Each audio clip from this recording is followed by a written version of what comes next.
I lost my daughter. I lost my first dance. December 6, 1991, there was a robbery, fire, and murder committed. The call occurred at 11:27 p.m. Homicide for. This is the, I can't believe it's yogurt. How can 4 teenage girls vanish from the safety of a neighborhood yogurt shop, only to be found murdered, tied up, and burned inside the very place they were working just hours earlier? And here's the real kicker. Over 30 years later, we still don't have a definitive answer for who did it or why. Welcome to one of the most haunting, frustrating, and chilling cold cases in American history, the yogurt shop murders of Austin, Texas. December 6, 1991. It was a Friday night like any other in North Austin. The air was cool, the streets buzzed with holiday traffic, and inside a small shop called I Can't Believe It's Yogurt, 2 high school girls were just finishing up their shifts. Their names were Eliza Thomas, 17, and Jennifer Harbison, 17. And just before closing, Jennifer's younger sister Sarah Harbison, 15, and her best friend Amy Ayers, 13, stopped by the shop to wait for a ride home. 4 teenage girls, laughing, hanging out, doing exactly what millions of kids their age were doing all across the country. But by morning, everything had changed. Firefighters responded to reports of a blaze around midnight. When they arrived, smoke was pouring from the yogurt shop. It wasn't until the fire was extinguished that they made the horrifying discovery. All 4 girls were inside bound, gagged, and shot in the head execution style.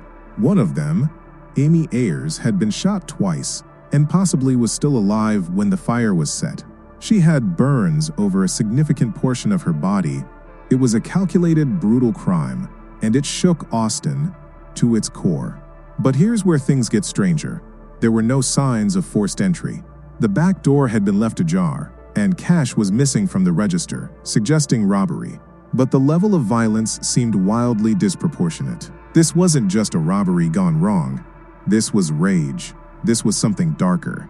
Investigators quickly became overwhelmed. The crime scene was contaminated by fire damage. Evidence was scarce. Hundreds of tips poured in, leading to dozens of false leads and dead ends. Then, 2 years later, the case suddenly seemed solved. In 1999, 8 years after the murders, police arrested 4 men: Maurice Pierce, Robert Springsteen, Michael Scott, and Forrest Wellborn, all teenagers at the time of the crime. The main link: Maurice Pierce had once been caught with a gun that was the same caliber as the murder weapon. He was questioned early on and denied involvement, but investigators revisited him after years of going nowhere.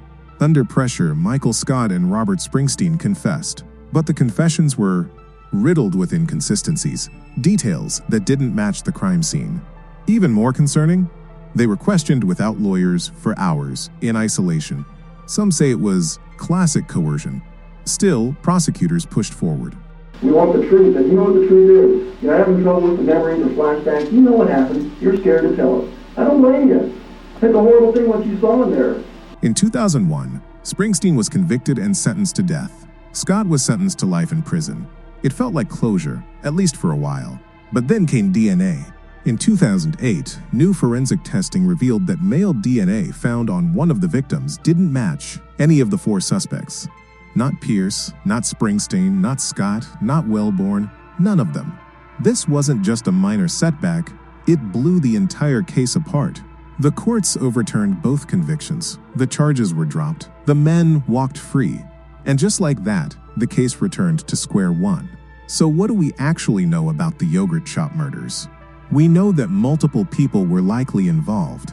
We know the girls were restrained using their own clothes, gagged, sexually assaulted, and murdered execution style. We know the killers tried to cover their tracks by setting fire to the store, a move that ultimately destroyed crucial evidence. And we know that someone else's DNA, someone we still haven't identified, was found at the scene. But we don't know their names, we don't know their motive, and we don't know why they chose that yogurt shop or those girls that night. So what are the theories? 1. A robbery gone wrong? That's the official story, but many say it doesn't add up. The killers spent time binding the girls and setting a fire. That's not typical of panicked thieves. Plus, only a few $100s were taken. 2.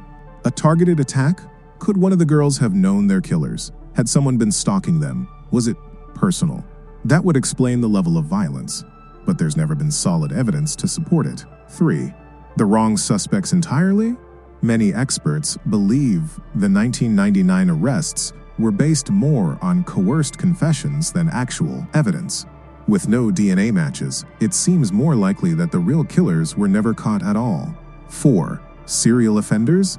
The MO teenage victims, sexual assault, arson is disturbingly similar to other unsolved crimes across Texas and even other states. Could this have been the work of a transient serial killer or group? Maybe. But again, nothing has ever been proven. To this day, the families of Eliza, Jennifer, Sarah, and Amy still hold out hope. Not just for closure, but for justice. The city of Austin hasn't forgotten either. The case remains technically open, and every few years it resurfaces with new DNA testing, new leads, and new heartbreak. Here's the big question. Will we ever know the truth? Or has time buried the answers under ash, mistakes, and decades of silence? What do you think happened in that yogurt shop on December 6th, 1991?